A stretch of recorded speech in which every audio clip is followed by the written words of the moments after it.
let's also tell you that black smoke was seen rising from the US embassy in the city following the latest Iranian strikes across the Gulf region. Sirens sounded across the city as the attacks continued. The embassy did not announce it had been hit, but they issued a statement saying there is a continuing threat of missile and UAV attacks over Kuwait. Do not come to the embassy.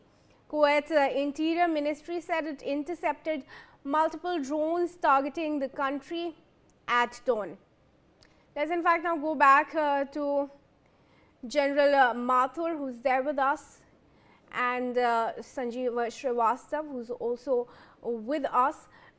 General Mathur, now a very pertinent question is being raised. Bernie Sanders has put out a message on social media saying last year in June, Trump had said that Iran's nuclear infrastructure was obliterated. If that was the case, why did the US start this war? This kind of statements from Donald Trump is nothing unusual. He talks in such superlatives. The attacks had been carried out, some damage had been done, but nothing much had happened. In fact, the Iranians had moved their enriched uranium to another place. Also, even the infrastructure could not be hurt, could not be hit that badly as the Americans wanted to. Kriti, the point is he had to make a justification for the usage of the deadliest weapon outside the nuclear realm on Iran. So he had to go back to his place and say, I have obliterated this, I have done that, I have done that. He's been talking like that always and every time. But the point continues to remain, Kriti, that not much of damage had been done, and that is why and also the Iranians very quickly restarted their nuclear program.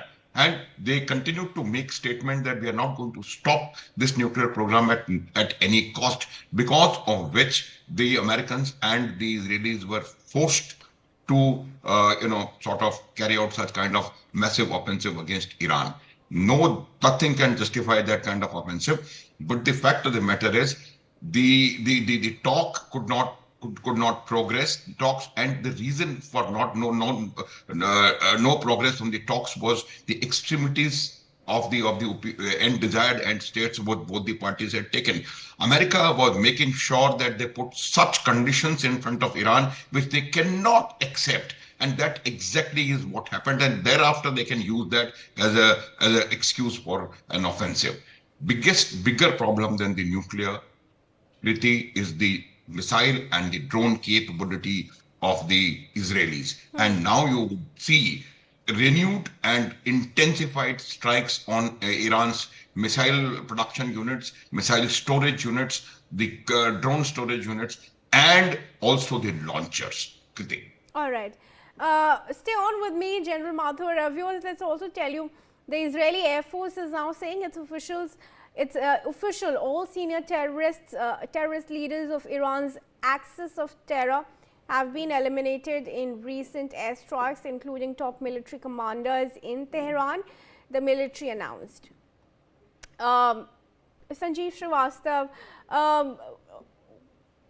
what's going to become of Iran from here? What is Trump's plan? Who does he intend to install as the interim leader?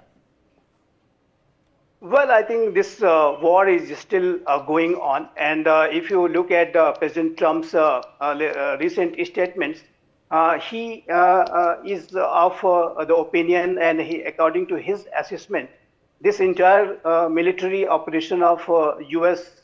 Army and the entire U.S.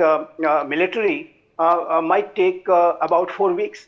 And in that time frame and period, I think United States of America is going to be decimating and totally, degrading the various military capabilities of Iran, and the Islamic regime of Iran will be much more weakened. and obviously they will not have any capability to fight any further. Thus far in today, what we are seeing that they are certainly able to launch some missiles, but I think the Iranian Islamic regime, the remaining Islamic regime, will not be able to carry on with this fight for very long. That is quite clear, because United States of America and Israel both are continuing their operation, and they are every day, every passing hour, they are degrading the various capabilities of the remaining Iranian leadership. So I think this war, I do not think that it will be a prolonged war. And if you look at the remaining Islamic regime's behavior at this point of time, I think they are not doing anything wisely, and the kind of response they are showing with regard to the entire US and Israeli operation by launching attack on various other Muslim countries, including a country like Oman. Some missiles have been launched against Oman too, and this is the country which was mediating between United States of America and Iran in Oman and Geneva, and they were involved in the indirect talks. Yeah. But this Islamic regime, the remaining structure of the decision makers of the Islamic regime, they are not even sparing Oman. They are not sparing Qatar, which has a friendly ties with even Iran and other countries. But yesterday there was apparently a communication that had come in from Iran that it is now ready for negotiation and talks with the US, which Trump in fact also agreed to. How much clarity is there really on that? Well, I think if this wisdom prevails, nothing could be as good as this. And if let's hope that this is true, and it comes out to be genuine information which is emerging out, because and if this kind of a wisdom prevails and the both sides come to the to negotiating table, and the dialogue and diplomacy get restored, then I think this will be the best thing. And that's how only this remaining Islamic regime and their leaders can ensure their survival.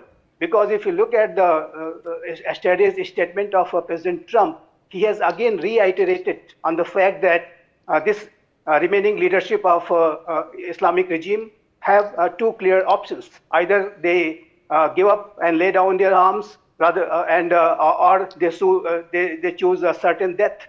So I think Trump administration is very much determined to not to allow this opportunity to go away, and they want to extract the full benefit out of this situation and the operation which they have conducted. And the Iranian Islamic regime, the remaining structure, they have no other option but to come to the negotiating table, and that will be the best thing they can do. And they have no other much option left. Stay on with me, Mr. Srivastav. Let's also tell our viewers some more details now coming in. Viewers, Ukrainian President Volodymyr Zelensky has said that Ukraine's defense experience is now irreplaceable